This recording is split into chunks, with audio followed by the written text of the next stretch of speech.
Fin janvier 2021, les EHPAD reviennent dans l'actualité. Certains semblent découvrir les conditions de vie des personnes âgées, naturellement des personnes âgées.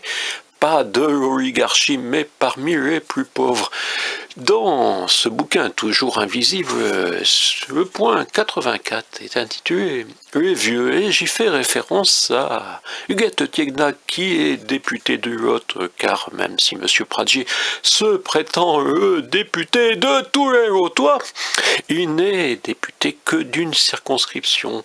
L'autre député est Madame Huguette Tiegna, que vous pouvez voir ici en bas parce qu'elle était venue à Montcuq en Quercy-Blanc. C'était même sa première visite pour le salon du livre où devait venir justement M. Pradji et il n'est pas venu. C'est peut-être la raison pour laquelle M. DJ Kett n'en a pas parlé dans la vie quercinoise. Revenons aux vieux.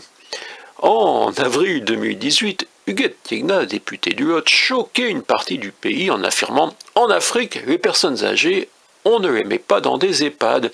Certains en profitaient pour dénigrer sa qualité de récente naturalisée et sa couleur de peau.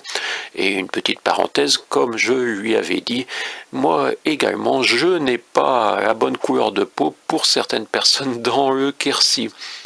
Personne n'effectuait le rapprochement avec Sœur Emmanuelle dans ses souvenirs Richesse de la pauvreté. C'est le bouquin qui est sur la droite, à la droite de mon essai.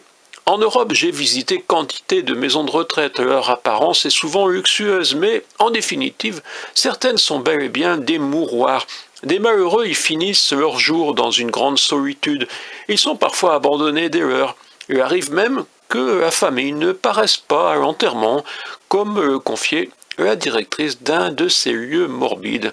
Naturellement, entre les deux, Jacques Chirac a découvert qu'en cas de canicule, il fait chaud et les conséquences sur les personnes vulnérables.